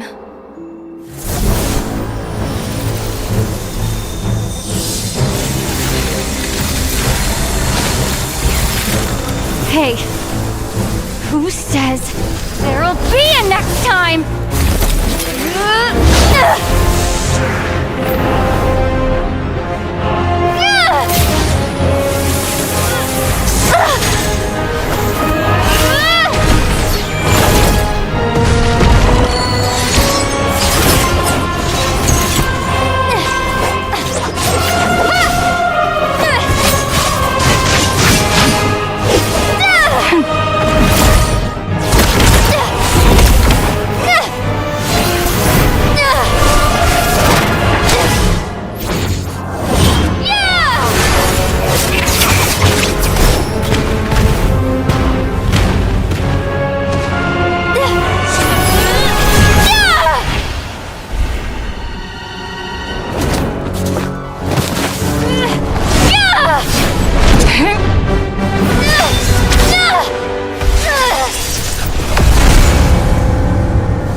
I missed you, Paimon. What are you talking about? We haven't even been apart for that long, have we?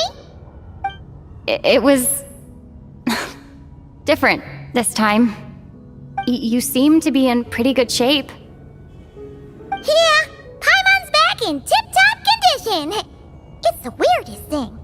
Paimon fell asleep earlier, and when she woke up, she found herself here.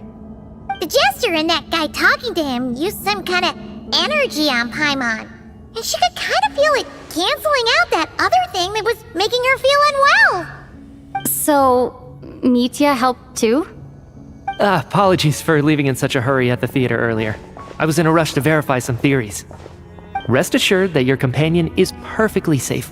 We reversed the effects that the experimental energy had on her. The Jester specifically instructed me to do so.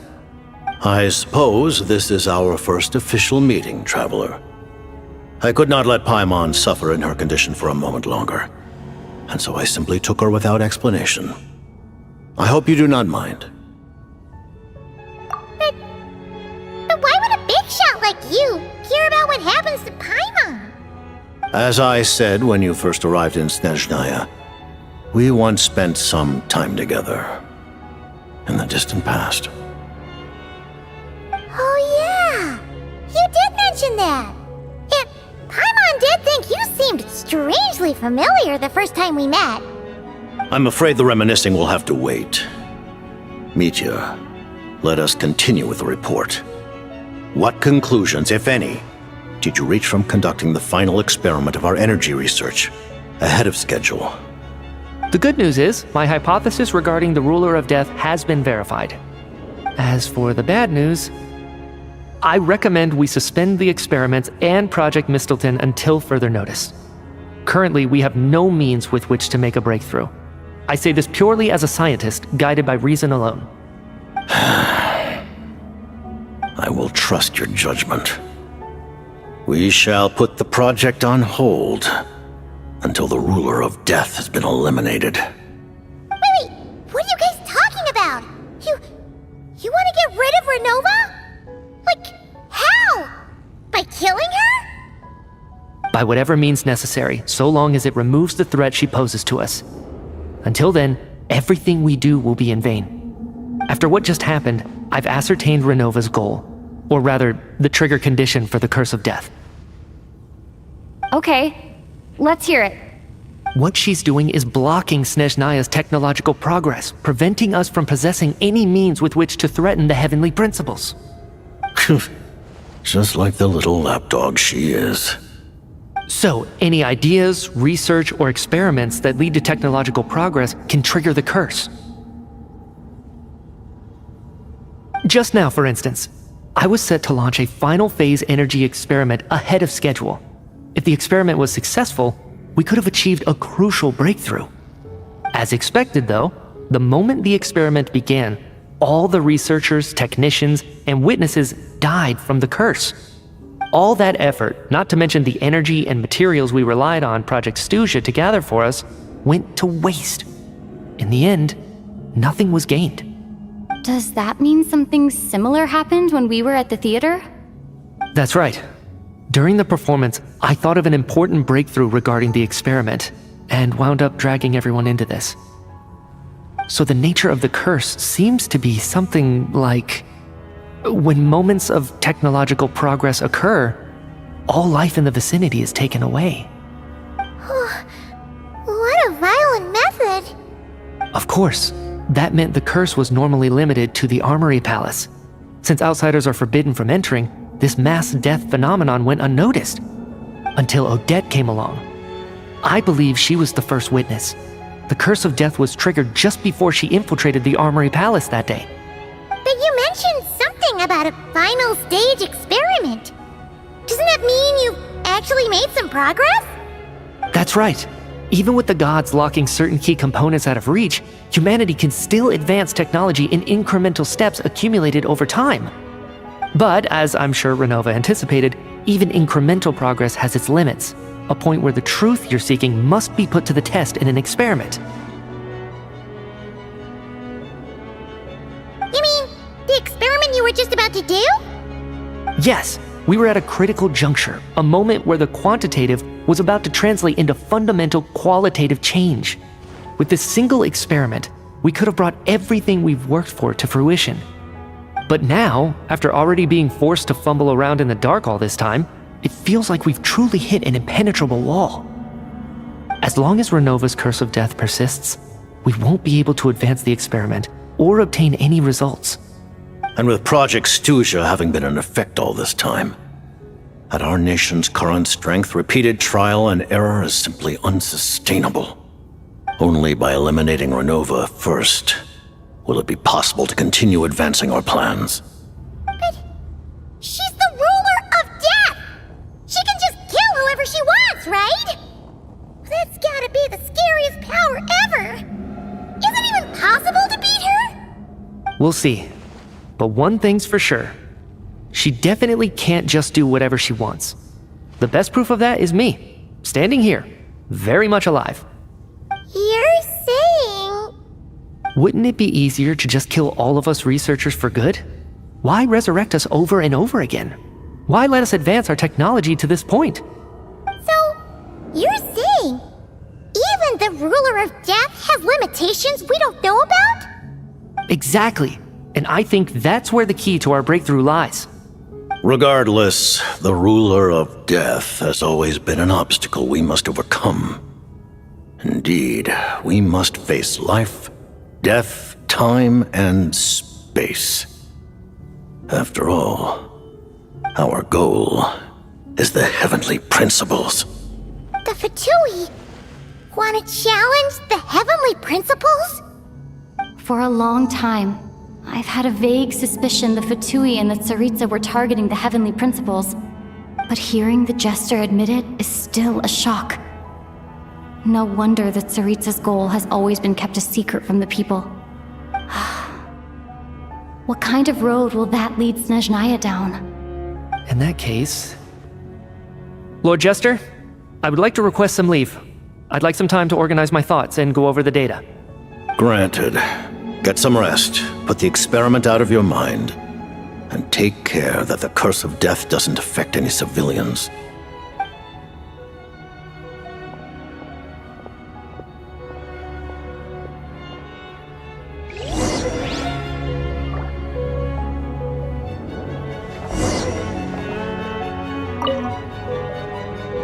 While there is yet time, allow me to offer you my hospitality, honored guest of Snezhnaya. Is there anything you wish to know?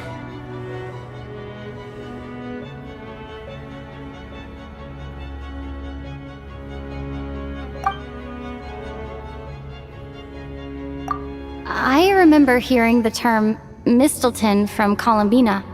Yeah! Paimon wanted to ask about that when the name came up just now.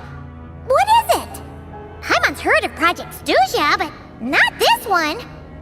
As you know, Project Snezhnaya is a series of measures enacted to consolidate our nation's resources, the greater purpose of which is to serve Project Mistelton. Many of the things you have encountered thus far are essentially for the advancement of that project. This includes the Kuvaki Experimental Design Bureau in Notdry. Researching Kuvaki was merely a facade. Its core objective was to use local resources and research findings to build Mistelton itself. And that's a weapon built for the final battle against the Heavenly Principles, isn't it? Huh? How did you know that? I was given some intel, and I made some deductions. Wait. You must mean that thing over there. Oh, Paimon's gotta take a closer look at this thing. Especially after you guys sent so many people to Notdry to work on it. Kuvaki alone will not break through Celestia's defenses, let alone challenge the Heavenly Principles. The Heavenly Principles are no doubt accustomed to combating the power of the Light Realm, and elemental energy is simply the power of the human realm, converted to that form by the Heavenly Principles themselves. Any attempt to use this power against its creator would be a futile endeavor. For now, therefore, we have set our sights on the form of energy associated with the Third Descender and the stellar linchpins. This may hold the potential to allow Mistelton to contend with the Heavenly Principles. You could say that by reverse engineering the stellar linchpins to extract the energy within, we have obtained a source of anti-Celestia energy.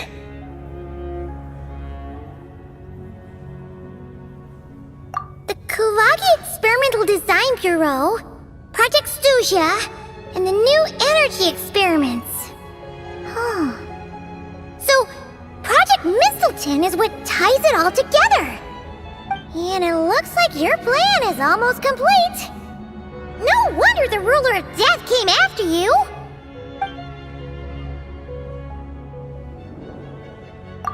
Her Majesty the Tsaritsa has embarked upon an expedition to vanquish a monster. Were it not for this, I imagine she would have been delighted to grant you an audience. Seems like the powers that be in Snezhnaya don't intend to hold my past conflicts with the Fatui against me. The Harbingers have been granted significant autonomy in retrieving the Gnosis. But by the same token, they do not completely represent Snezhnaya's official stance. You read my mind.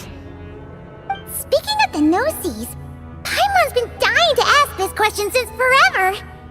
Why exactly does the Tsaritsa want to collect them? Is it something to do with the fight against the Heavenly Principles? The Gnosis will undoubtedly serve as a key bargaining chip when she confronts the Heavenly Principles. Beyond that, you had best ask the Tsaritsa herself. I am not sure if this information is mine to disclose. What do you mean, not sure? Don't you make the rules? You're the highest-ranking Harbinger! Ugh, never mind. Taking on the Heavenly Principles is something most people wouldn't even entertain in their wildest fantasies. Why is the Tsaritsa so fixated on this? In Teyvat today, civilization is nothing but an illusion. Something whose very existence can be negated at any moment. Our civilization may very well be destroyed in the struggle, but as things stand, the heavenly principles could choose to negate our existence on a passing whim. And we must not sit back and accept that fate. Only by changing the state of affairs, only by overthrowing the heavenly principles, can our civilization truly be said to have taken root. Otherwise, the fate of the people of Conria and Hyperborea is a cycle doomed to repeat itself. Accepting potential destruction in return for getting to control your own fate. Furthermore, perhaps this is still somewhat difficult for you to understand. Are you aware that all the rules of this world are made up of curses? Huh? All of them? Paimon knows about the curse of death you mentioned, and the curse of immortality that you and Dainsleif have. Then, the birth of the Hilly Churls, the rules of Natlan's Ode of Resurrection, those are curses too? Farina's long life seems to stem from a curse placed on her by Focalor as well. Yes. Even a god's love for humanity is a curse the heavenly principles inflicted upon the gods. What? The Tsaritsa has always had ample reason to hate the heavenly principles. If she can seize their authority, she will reconstruct the entire world, and when that time comes, humanity will be completely liberated from curses and lies. Look forward to it. It will be a world beyond your imagination. Though the ordinary people of Snezhnaya may not understand these details, in this frigid land locked in a ceaseless struggle against the environment, in this nation to which the gods have never shown favor, we all believe that standing in solidarity with the Tsaritsa in our shared struggle will surely usher in a new and better world.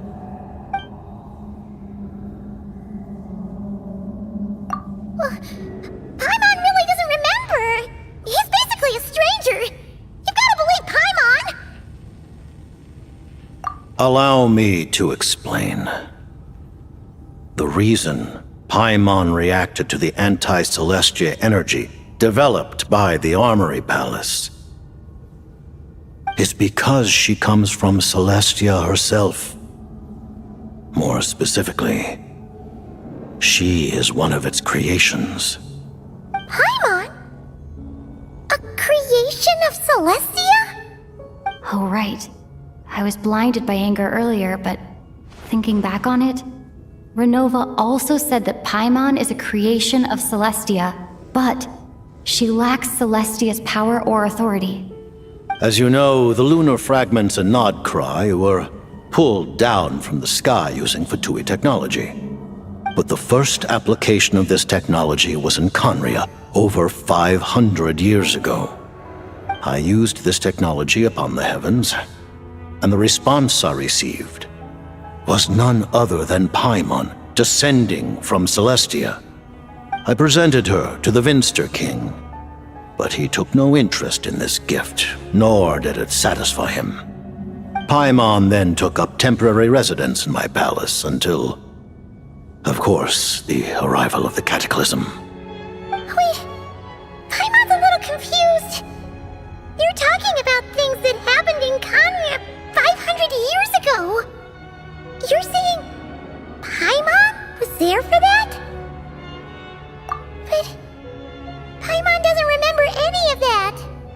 Falling from the sky? Being given away as a gift? None of it! Having lived through the Cataclysm, perhaps you too were burdened with Some manner of curse? Although, losing your memories would indeed be the smallest price I've ever seen paid. But it's not just her memories from Conria. Paimon doesn't even know how she spent the last 500 years. She only has memories from the past few years. No matter how hard she tries to remember. What was Paimon like back in Conria?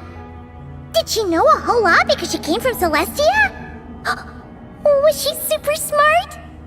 Unfortunately, when you arrived in Conria, your consciousness was like that of a newborn infant. None could say what kind of being you once were in Celestia. During the time you lived in Conria, your personality was no different from how it is now.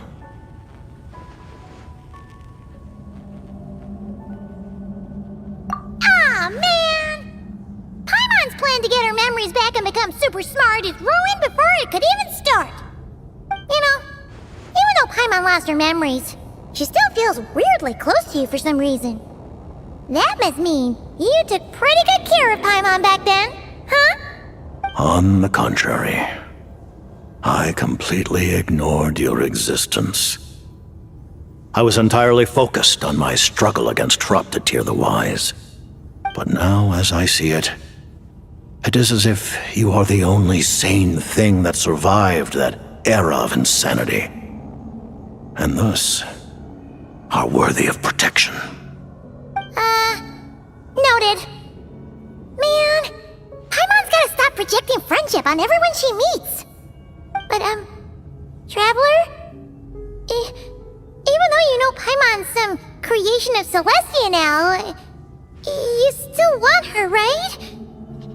You're not going to abandon her? Oh, phew! That's a relief. Paimon's just learning about this too. She's barely even processed it.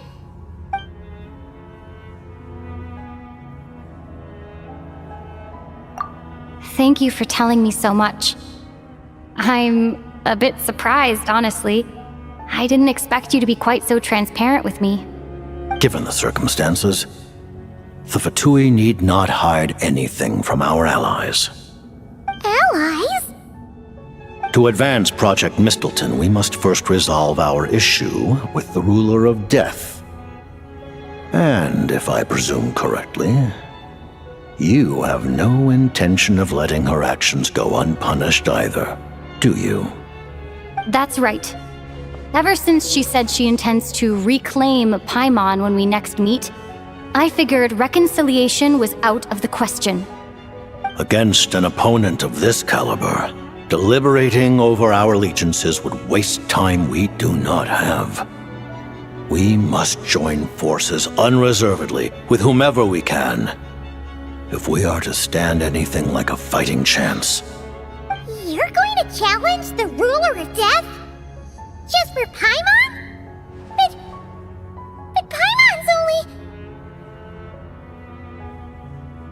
Thank you! Oh, thank you! Oh, gee! Now Paimon doesn't even know what to say! Anyway, Paimon's super touched! The Tsaritsa will return in triumph in short order, and the Fatui shall hold internal discussions regarding the enemy. The time for us to meet again will come very soon. Got it. Thanks for your help with Paimon. I'll be sure to look after her for you. There was just one other thing. Well, just a request, really. Paimon really wants to see what this Mistleton thingy you're gonna use against the Heavenly Principles looks like. Of course, Paimon knows it's top secret and stuff, but she just had to ask. It's okay if the answer's no. Certainly you may. Whoa! For real? Actually, maybe it's best not to. What if her nova suddenly pops up again? She might take this chance to... While the technology is not yet fully developed, it has nevertheless reached the stage where Celestia's creations are unable to damage it. In that regard, you may rest assured. Oh. Wow. No wonder Paimon felt so out of sorts recently, even though it was super far away. Alright then! Paimon's ready to take a sneaky peek at this top secret super weapon!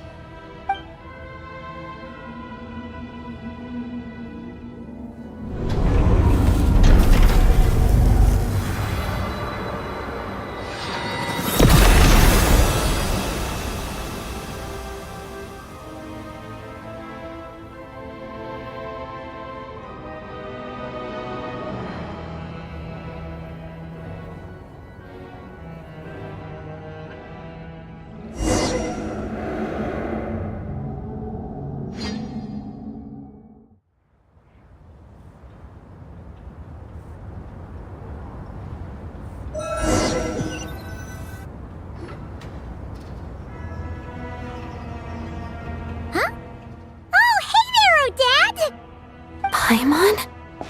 You're okay. Thank goodness. You look well. Have you recovered? Long story short, yep, Paimon's all better. What are you doing here?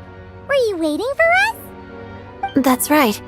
When I woke up, I wanted to go in after you, but the guards had woken up as well.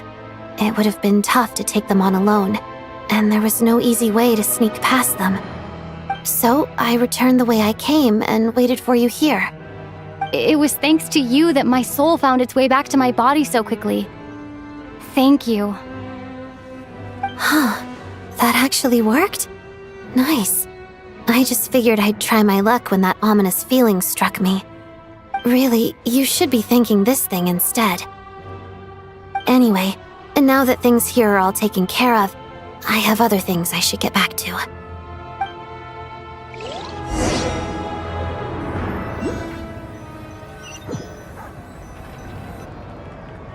Ah, Director Chuganov, you're back. We just received notice that Project Snezhnaya has been suspended, so we've convened an emergency meeting. This is the preliminary plan. In addition to expanding production capacity, we've also discussed feasible layoff plans to optimize revenue and expenditure structure. Our calculations indicate that the factory's profits will increase by at least 30%. Just give the word, Director.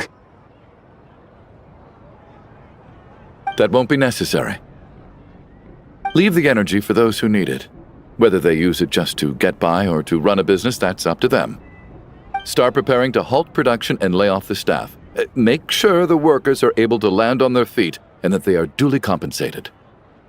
Thank you all for your hard work during this time.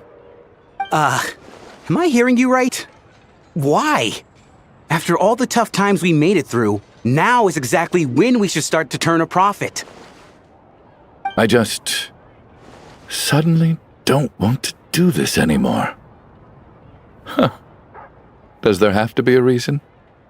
Iskra, it's time to rest. Dear esteemed members of the Rokat, given the effects of Lelik's radical actions upon our organization's reputation and social stability, a decision has been made to permanently withdraw this codename from use. Considering that Lelik did what they did for the benefit of the people, the Rokat has nevertheless negotiated with the authorities, ultimately securing a waiver for all penalties due to them. Lelik will be suspended for a period of time. Depending on their future performance, they may be allowed to adopt a new codename and continue acting as part of the Rokat. The purpose of this notice is to remind everyone once again that motives and methods are equally important when one operates in the shadows. Even with Project Snezhnaya's suspension and our interim operational victory, we must guard against complacency and rashness and work to consolidate the progress we have made so far. We act only for the greater glory and solidarity of our nation. May the aurora shine ever on, and the tundra always stand firm. We act only for the greater glory and solidarity of our nation. May the aurora shine ever on, and the tundra always stand firm. Looks like it's finally over. You mean for us? Just thinking out loud. I've never seen the Snezhnaya Vecha so lively before.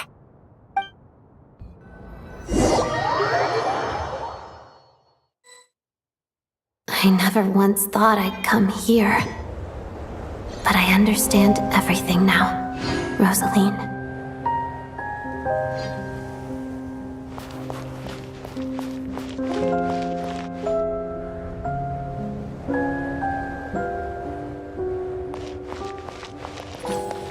you.